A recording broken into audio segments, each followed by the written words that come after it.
नासिक में राज्य के मंत्री छगन भुजबल ने किसानों के हित में प्याज को लेकर सरकार पर दबाव बढ़ाया। भुजबल ने कहा कि प्याज किसानों की आंखों में पानी लाने वाला मुद्दा बन गया है। उन्होंने साफ कहा कि 1 क्विंटल प्याज उत्पादन पर 1500 रुपए खर्च आता है, इसलिए प्याज को कम से कम 2500 रुपए का न्यूनतम समर्थन मूल्य यानी कि MSP मिलना ही चाहिए। भुजबल येवला कृषि उत्पन्न बाजार समिति के प्रशासनिक भवन के लोकार्पण समारोह में बोल रहे थे।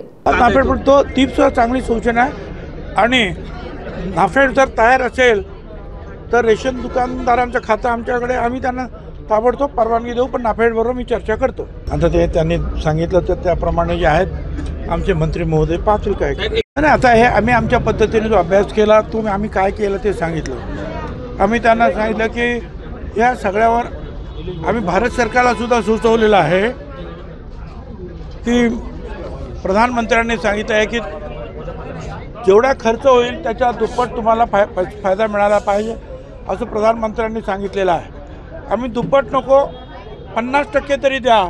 जर 1500 रुपये आज क्विंटलला खर्च आहे तर 50% वाढवा आणि तो 2500 रुपये त्याला कांद्याला हमी भाव द्या।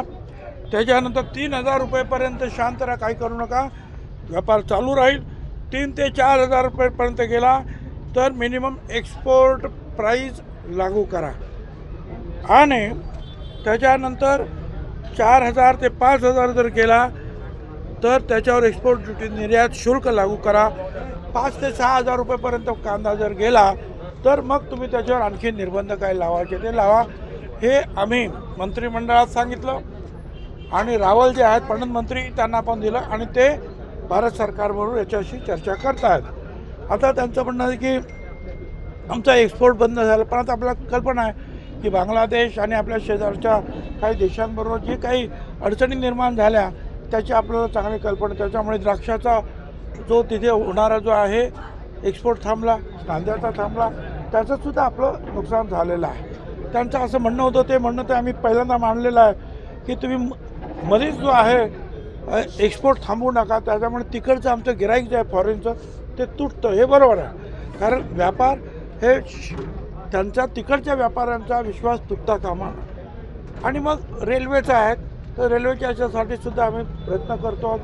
त्याच्यानंतर त्यांचं असं म्हणणं आहे की नाफेड जो कांदा घेत आहेत तो कांदा त्यांनी जो आहे डायरेक्ट तिकडच्या दुसऱ्या मार्केटमध्ये टाकू नये, कारण मग तिथे आमचा माल जातो, तिथे परत आम्हाला मार बसतो, तर तो त्यांनी जो आहे किरकोळीमध्ये इतरत्र विकावं। तर अशा त्यांच्या काही सूचना आहेत, त्याचा निश्चितपणे मी जे काही संबंधित आमचे मंत्री आहेत त्यांच्याकडे त्याच्याशी चर्चा करेन।